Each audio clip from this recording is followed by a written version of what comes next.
Perkenalkan, nama saya Christine Natali dengan NPM 2010000163. Di sini saya akan menjelaskan tentang materi Incoterm dan monopoli.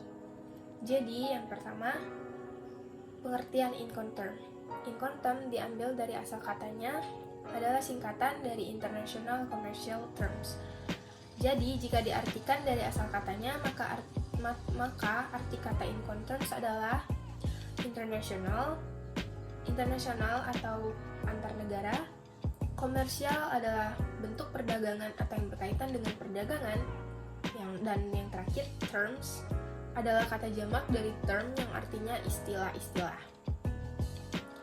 Jadi secara harfiah, Incoterm adalah berbagai istilah yang diciptakan untuk menyamakan pengertian yang terjalin antara pihak penjual dan pihak pembeli di dalam perdagangan internasional.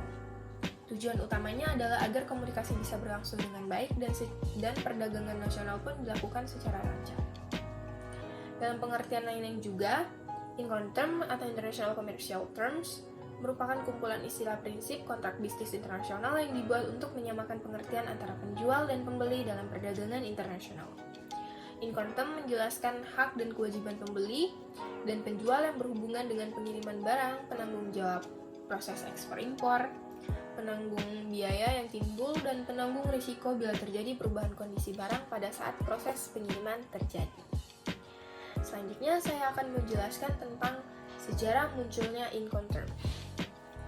Jadi, sejarah munculnya Incoterm yaitu dikeluarkan oleh Kamar Dagang Internasional atau International Chamber of Commerce atau ICC pada tahun 1936. Versi terakhir yang dikeluarkan pada tanggal 1 Januari 2011 disebut Incoterm 2010. Incoterm dikeluarkan dalam bahasa Inggris secara resmi dan 31 bahasa lainnya sebagai terjemahan resmi. Dalam Incoterm 2010 hanya ada 11 istilah Incoterm yang disediakan dari 13 Incoterm 2000, yaitu menambahkan 2 istilah baru dan menggantikan 4 istilah lama. Istilah baru dalam Incoterm 2010 adalah yaitu mencakup delivery at terminal atau DAT dan delivery at place atau DAP.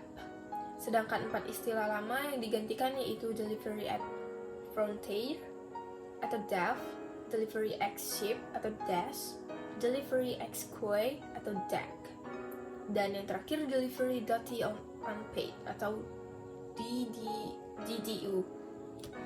Perbandingan Incoterm 2000 dan 2010 dapat dilihat dari perubahan yang mendasar. Yang pertama, pengurangan jumlah istilah dari 13 istilah Incoterm 2000 menjadi 11 istilah Incoterm 2010. Istilah tersebut mengcover pengiriman barang dengan menggunakan alat angkut, aneka wahana, dan pengiriman barang dengan menggunakan angkutan laut dan angkutan sungai. Dan yang terakhir, dalam pelaksanaannya penggunaan Incoterm 2010 dapat dibantu untuk mengidentifikasi syarat-syarat yang dibutuhkan sesuai dengan kebutuhan yang diperlukan.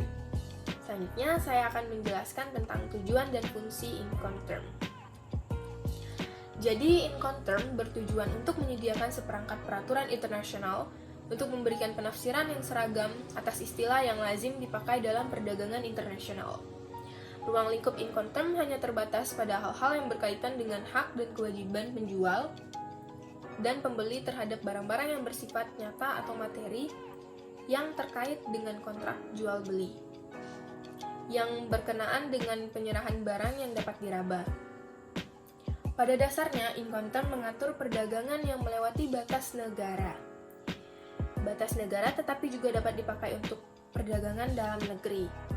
Incoterm sendiri juga dibuat agar bisa meminimalisir berbagai bentuk kesalahpahaman yang kerap terjadi antara pihak penjual dan pembeli, khususnya antar beda negara.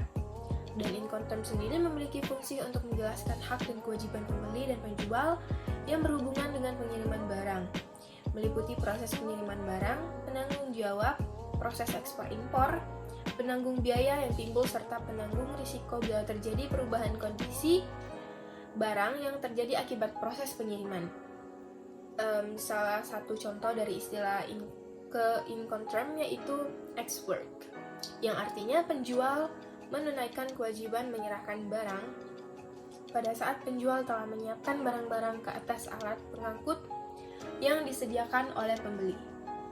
Sekian pemaparan materi tentang Incoterm dari saya. Selanjutnya saya akan menjelaskan tentang materi monopoli.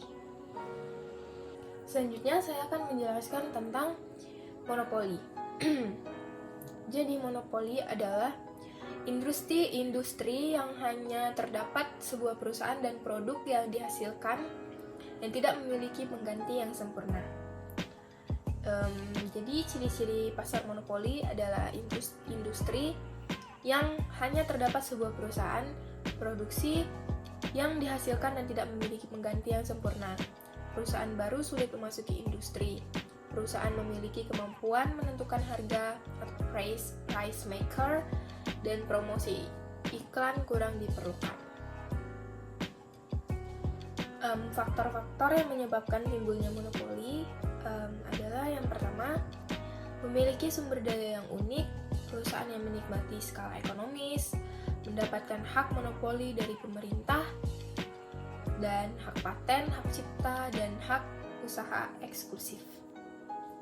Sifat-sifat pasar monopoli ada beberapa, yaitu yang pertama, hanya terdapat satu penjual atau produsen. Yang kedua, dan harga murah dan jumlah kuantitas produk yang ditawarkan dikuasai oleh perusahaan monopoli. Dan yang ketiga, umumnya monopoli dijalankan oleh pemerintah untuk kepentingan hajat hidup orang banyak. Yang keempat, sangat sulit untuk masuk ke pasar karena peraturan perundang-undangan maupun butuh sumber daya yang sulit didapat. Yang kelima, hanya ada satu jenis produk tanpa adanya alternatif pilihan. Yang keenam, tidak butuh strategi dan promosi untuk sukses. Dan maksimal keuntungan, pendekatan total atau total approach dicapai jika selisih penjualan total yang dibiayai memiliki nilai positif yang besar. Pendekatan penjual dan menghasilkan angka positif yang minimum dan MC sedang meningkat. Baiklah, sekian pemaparan materi dari saya tentang Incoterm dan monopoli. Jika ada kurang dan lebihnya, saya mohon dimaafkan. Terima kasih.